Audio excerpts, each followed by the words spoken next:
Bismillahirrahmanirrahim. Halo semuanya. Hari ini kita masuk ke bab 4 pada modul pembelajaran algoritma dan pemrograman dasar. Yaitu materinya adalah struktur dasar pemrograman.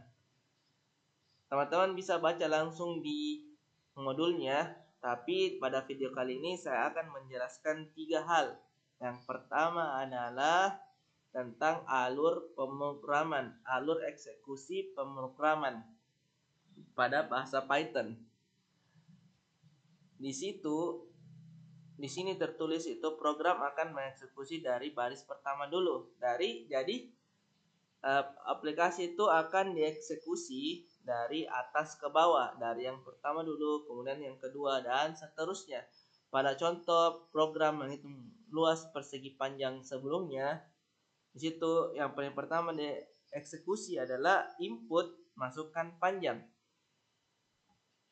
Kemudian input masukkan lebar, lalu proses luas sama dengan panjang kali lebar. Lalu tampilkan hasil dari luasnya. Dan itu dilakukan sangat cepat. Kurang dari 0,0001 detik. Ini sangat cepat sehingga kelihatannya itu tidak berproses, padahal sebenarnya ada banyak proses di belakang layar. Ya gitu. Nah, selanjutnya adalah variabel. Variabel adalah tempat untuk menyimpan data sementara. Dari kemarin-kemarin itu kita sudah banyak menyinggung tentang variabel. Dan pada bab 4 ini baru dijelaskan tentang apa itu variabel. Nah, contohnya itu kayak pada pertemuan kita sebelumnya itu ada variabel namanya panjang, lebar, bahkan yang luas.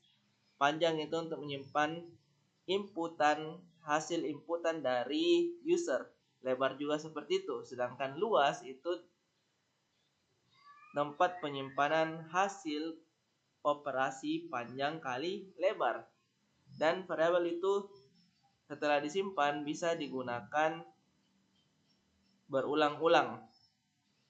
Seperti contoh, untuk menampilkan luas persegi panjangnya, itu kita tinggal tampilkan variabelnya. Jadi bukan operasinya, tapi tampilkan variabelnya saja. Seperti itu. Nah, pada variabel itu ada tipe datanya. Di sini ada tipe data umum. Dari banyaknya tipe data, tapi ada beberapa tipe data yang umum ada untuk semua bahasa pemrograman, khususnya pada Python. Yaitu pertama ada int atau bilangan bulat.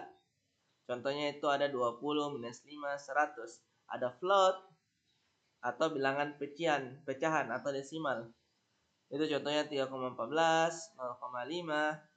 Ada string, itu kumpulan karakter atau teks bebas, apapun itu yang jelas diapit oleh tanda petik 2 atau petik 1. Sedangkan ada bool atau boolean yang hanya bernilai true dan false. Nah, kita coba dulu masuk ke Visual Studio Code-nya. Ini adalah tugas praktek kita sebelumnya. Lalu kita buat file baru dulu. Nah, ini file baru, terus kita ketik, buat nama filenya apa? Variable.py.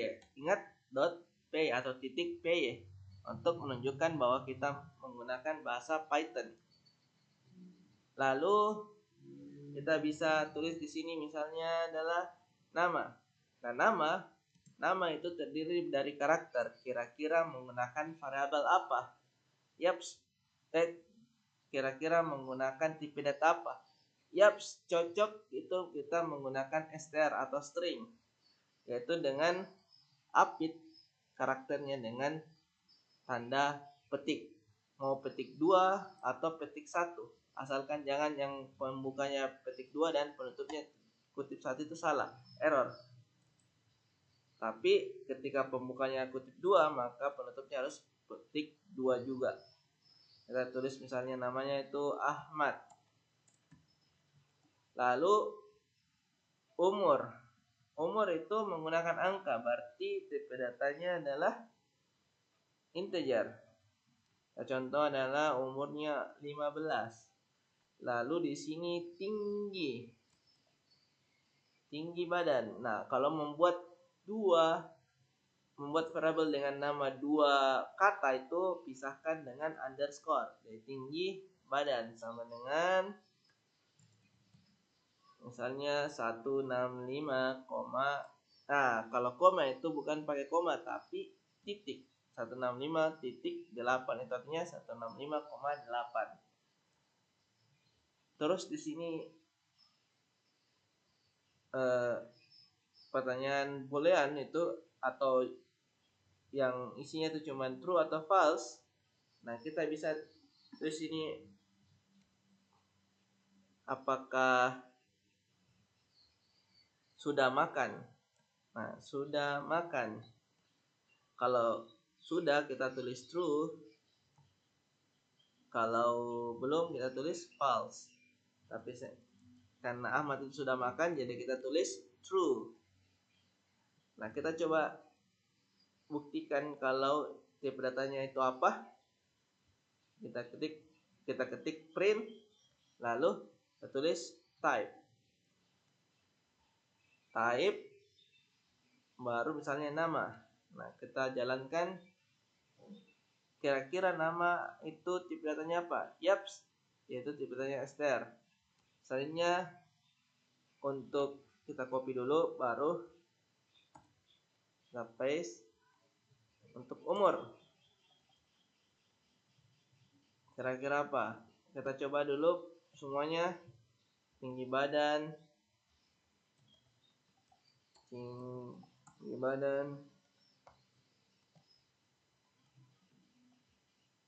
dan sudah makan.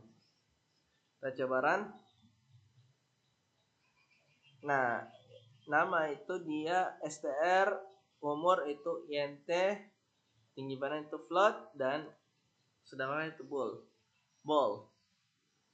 Oke, untuk variabel aman, variabel tipe data.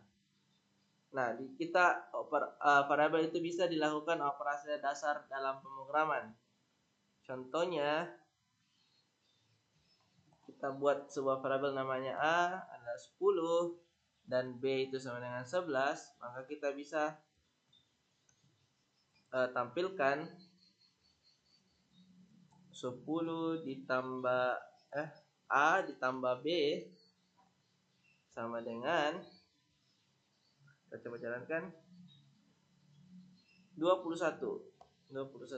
Oke, jadi kita bisa melakukan berbagai jenis operasi dasar aritmatika pada pemrograman. Ada penjumlahan, pengurangan, perkalian, pembagian, atau modulus, atau sisa bagi.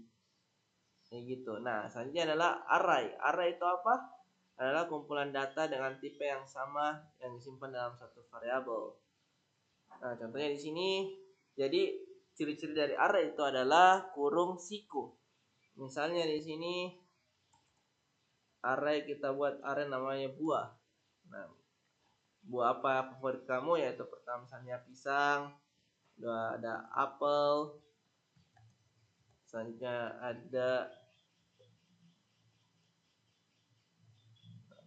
ada jambu, semangka, dan terakhir misalnya adalah kedondong. Nah, kita coba tampilkan print buah, nama arraynya. Kita coba tampilkan, kita start, ulang.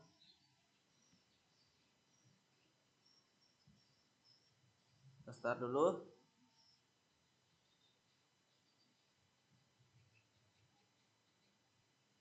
Nah, ada pisang, ada apel, jambu, semangka, dan kedondong.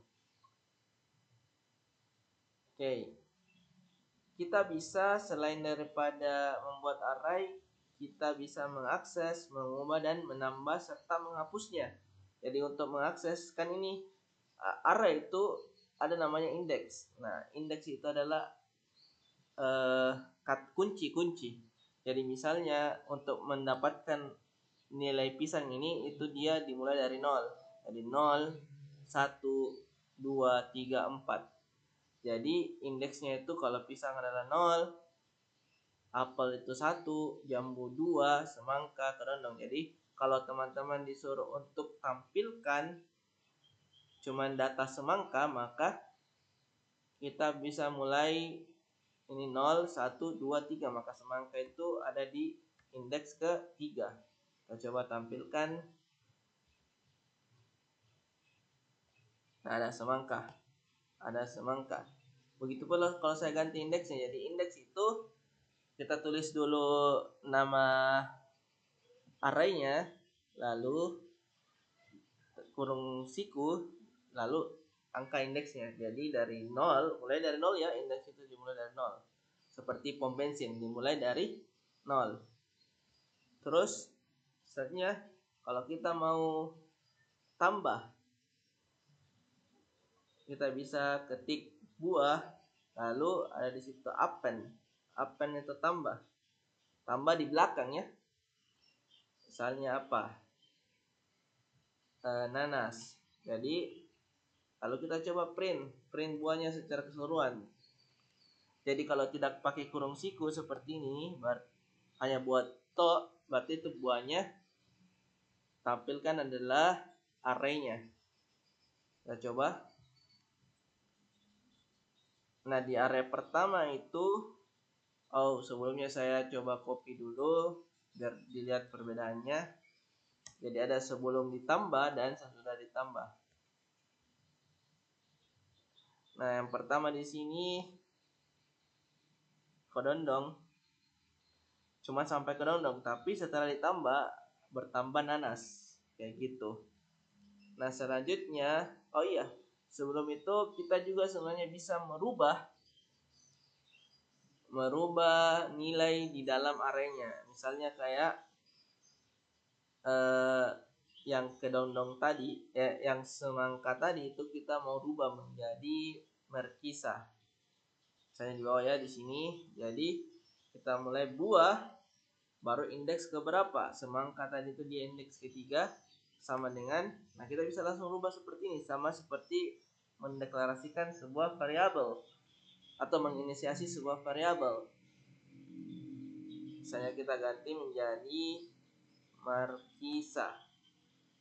Baru kita coba tampilkan print buah.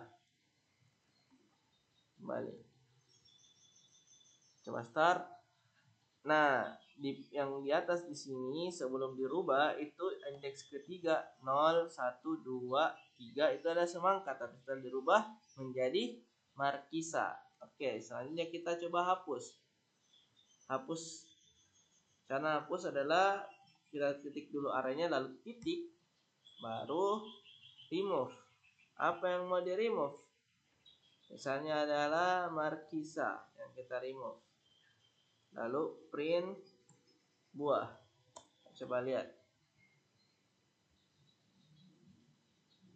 Nah, markisa itu sudah tidak ada di dalam list. Oke. Jadi teman-teman hari ini tuh sudah belajar tentang alur program, tentang variabel dan tipe datanya, serta array mulai dari dan operasi dasar array mulai dari membuat array itu sendiri, menambahkan elemen, mengakses indeks, dan juga mengedit array dan juga menghapus elemen dalam array. Oke. Terima kasih untuk pertemuan hari ini. Sampai ketemu pada pertemuan berikutnya.